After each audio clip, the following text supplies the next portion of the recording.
makro yang ada yang sudah saya pelajari diterapkan di ekonomi Indonesia selama 25 tahun terakhir.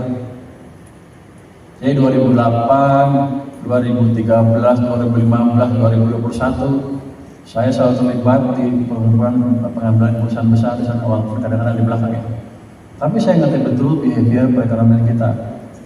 Jadi Anda percayalah, saya nggak main-main. Ke depan ekonomi kita akan tumbuh, kita akan keluar dari jebakan income trap, dan ekonomi kita pelan-pelan mengalami akselerasi. Ke-6 tahun ini, 7 mungkin tahun depan, ke depannya lebih cepat lagi. Sekarang saya belum janji, masih belum bisa keker. Dengan ini saya tambah juga dengan apa?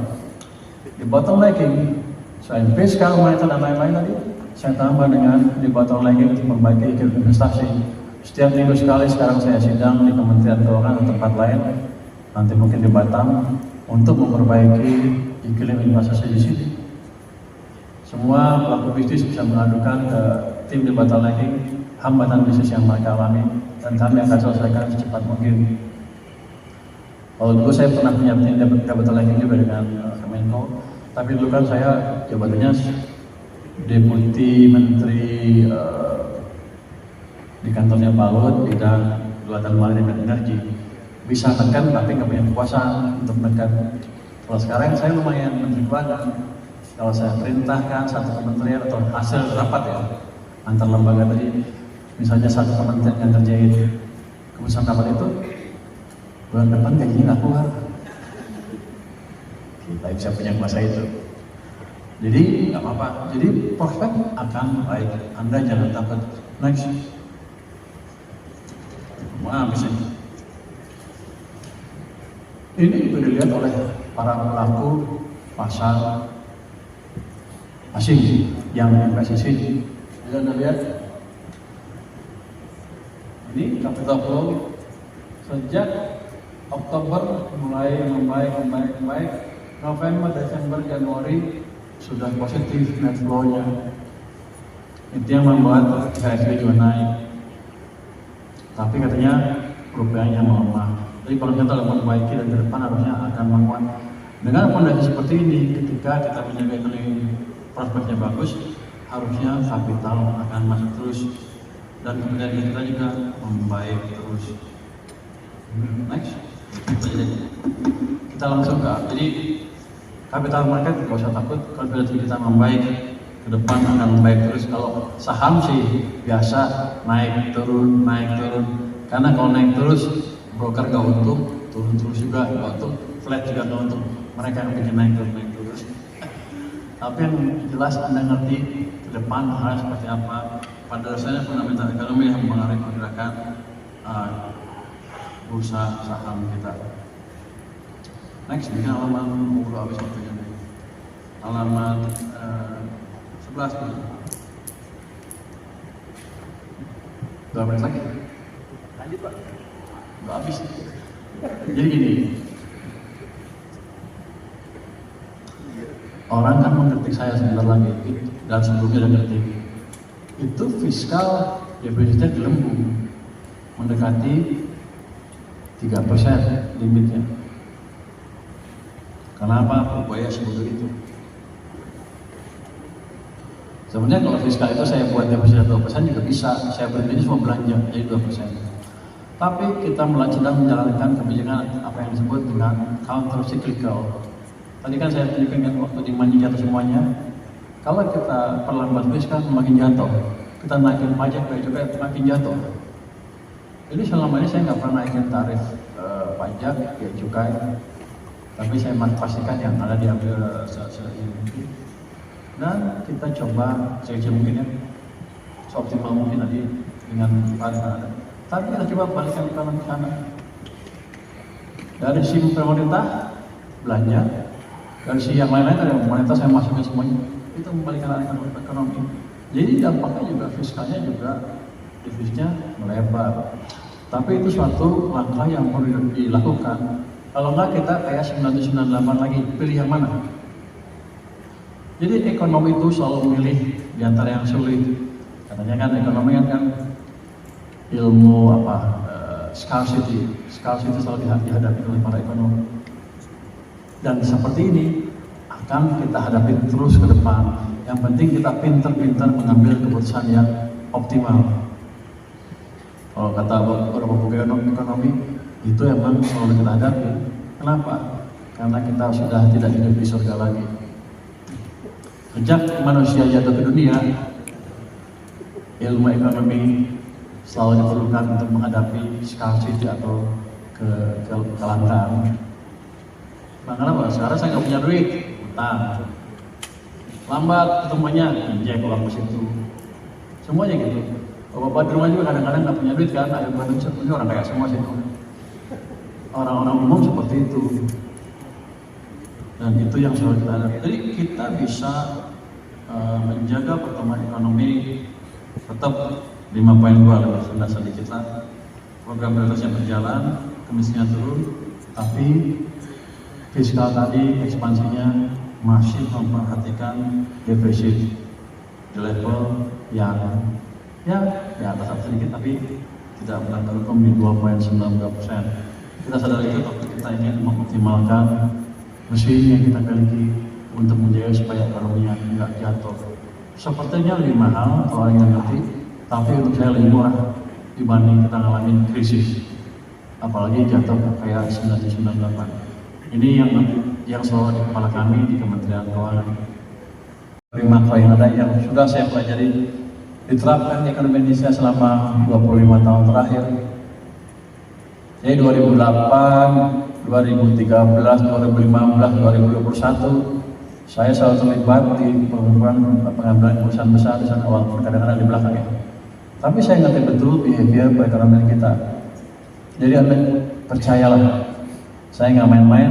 Ke depan ekonomi kita akan tumbuh, kita akan keluar dari jebakan income trap, dan ekonomi kita pelan-pelan mengalami akselerasi. Ke-6 tahun ini, 7 mungkin tahun depan, ke depannya lebih cepat lagi.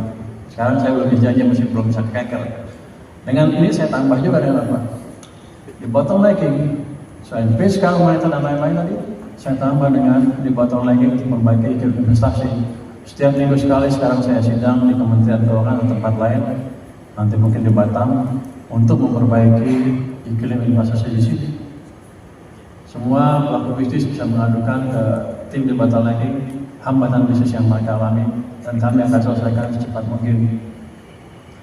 Kalau dulu saya pernah punya tim bottlenecking juga dengan Kemenko, tapi dulu kan saya jabatannya Deputi Menteri di kantornya Pak Luhut bidang kelautan maritim dan energi. Bisa tekan tapi nggak punya kekuasaan untuk menekan. Kalau sekarang saya lumayan menteri keuangan. Kalau saya perintahkan satu kementerian atau hasil rapat ya antar lembaga tadi, misalnya satu kementerian yang kerjain keputusan rapat itu, bulan depan gajinya nggak keluar. Kita bisa punya kuasa itu. Jadi nggak apa-apa. Jadi prospek akan baik. Anda jangan takut. Next. Wah, bisa. Ini juga dilihat oleh para pelaku pasar asing yang investasi. Bisa Anda lihat. Ini capital flow sejak Oktober mulai membaik. November, Desember, Januari sudah positif net flow-nya. Itu yang membuat IHSG juga naik. Tapi katanya rupiahnya melemah. Jadi kalau kita memperbaiki dan ke depan harusnya akan menguat. Dengan fondasi seperti ini, ketika kita menjaga ekonomi prospeknya bagus, harusnya kapital akan masuk terus dan kemudian kita juga membaik terus. Next, kita langsung ke. Jadi capital market nggak usah takut, confidence kita membaik, ke depan akan membaik terus. Kalau saham sih biasa naik turun. Karena kalau naik terus broker gak untung, turun terus juga gak untung, flat juga gak untung. Mereka yang bikin naik terus. Tapi yang jelas Anda ngerti ke depan hal seperti apa. Pada dasarnya fundamental ekonomi yang mengaruhi pergerakan bursa saham kita. Next, ini halaman habis waktunya. Halaman 11 nih. 2 menit lagi. Lanjut Pak. Udah habis. Jadi gini, orang kan mengkritik saya sebentar lagi, dan sebelumnya ada kritik. Itu fiskal defisitnya gelembung, mendekati 3% limitnya. Kenapa? Upaya sebetulnya itu. Sebenarnya kalau fiskal itu saya buat defisit 2% juga bisa, saya berhenti semua belanja jadi 2%. Tapi kita sedang menjalankan kebijakan apa yang disebut dengan counter cyclical. Tadi kan saya tunjukkan kan waktu di Manji jatuh semuanya. Kalau kita perlambat fiskal makin jatuh, kita naikin pajak biaya cukai makin jatuh. Jadi selama ini saya nggak pernah naikin tarif pajak biaya cukai, tapi saya pastikan yang ada diambil se-ini mungkin. Dan kita coba sekecil mungkin ya, seoptimal mungkin tadi dengan paling ada. Tapi kita coba balikan ekonomi sana. Dari sisi pemerintah belanja, dari sisi yang lain-lain dari pemerintah saya masukin semuanya. Itu membalikan ekonomi. Jadi dampaknya juga fiskalnya juga defisitnya melebar. Tapi itu suatu langkah yang perlu dilakukan. Kalau enggak kita kayak 1998 lagi, pilih yang mana? Jadi ekonomi itu selalu milih di antara yang sulit. Katanya kan ekonomi kan ilmu scarcity selalu dihadapi oleh para ekonom. Dan seperti ini akan kita hadapi terus ke depan. Yang penting kita pintar-pintar mengambil keputusan yang optimal. Kalau kata beberapa buku ekonomi, itu memang selalu kita hadapi. Kenapa? Karena kita sudah tidak hidup di surga lagi. Sejak manusia jatuh ke dunia, ilmu ekonomi selalu diperlukan untuk menghadapi scarcity atau kelangkaan. Kenapa? Sekarang saya nggak punya duit, utang. Lambat ketemunya, pinjam uang ke situ. Semuanya gitu. Bapak di rumah juga kadang-kadang nggak punya duit kan, ada bantu ini orang kaya semua sih. Orang-orang umum seperti itu. Dan itu yang selalu kita hadapi. Jadi kita bisa menjaga pertumbuhan ekonomi tetap 5,2 lebih rendah sedikit lah. Program prioritasnya berjalan, kemiskinan turun, tapi fiskal tadi ekspansinya masih memperhatikan defisit di level yang ya di atas sedikit, tapi tidak benar-benar di 2,92%. Kita sadar itu, tapi kita ingin mengoptimalkan mesin yang kita miliki untuk menjaga supaya ekonominya tidak jatuh. Sepertinya lebih mahal kalau yang ngerti, tapi untuk saya lebih murah dibanding kita ngalamin krisis, apalagi jatuh kayak 1998. Ini yang selalu di kepala kami di Kementerian Keuangan.